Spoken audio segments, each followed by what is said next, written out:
Ақтаулық 75 жастағы зейнеткер 15 жыл бойы жарықсыз, сусыз, газсыз өмір сүріп жатыр.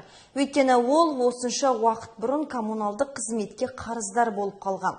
Көршілері қарияға үнемі көмек көрсететіндерін айтады. Алайда жағдай қиындаған соң еріктілерді шақыртуға мәжбүр болған.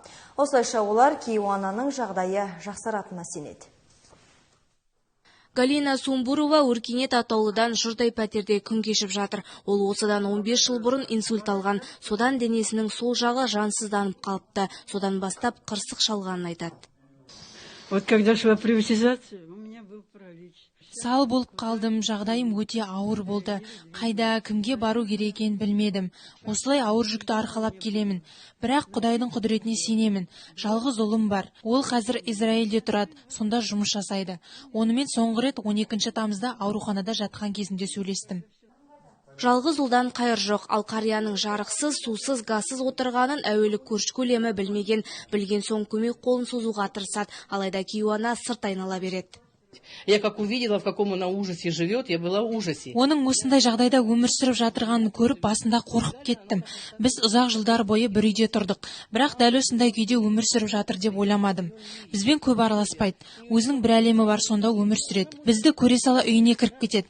Мүмкін қалай тұрып жатырғанын көрсеткісі келмейтін шығар, білмейміз ғой. Көмектесуге, емдеуге тырысқанымызбен үнемі бас тартады. Ыссы тамақты ішпейді. Мүмкін организмі қабылдамайтын шығар. Көршілері зейнеткердің аянышты халін әлеуметтік желіде жариялап, жерлестерін көмекке шақырады. Жазбаны көрген ақтаулық еріктілер бірден көмекке келген. Бірнеше сағат бойы баспанасını жинап, қоқыстан тазартқан. Тіпті жаңа есік орнатып, терезелердің өлшемін де алған. Осылайша толық жөндеу жұмысын жасамақ.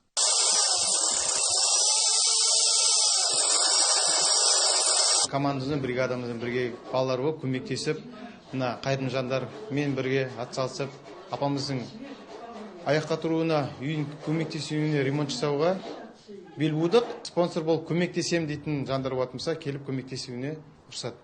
Айта кетейік, қазіргі кезде Ақтауда 500-ден астам жалғыз басты қария бар. Олардың дені көмекке зәру. Жансай Оразбай, Дүлбай Нұрбай, жаңалықтар.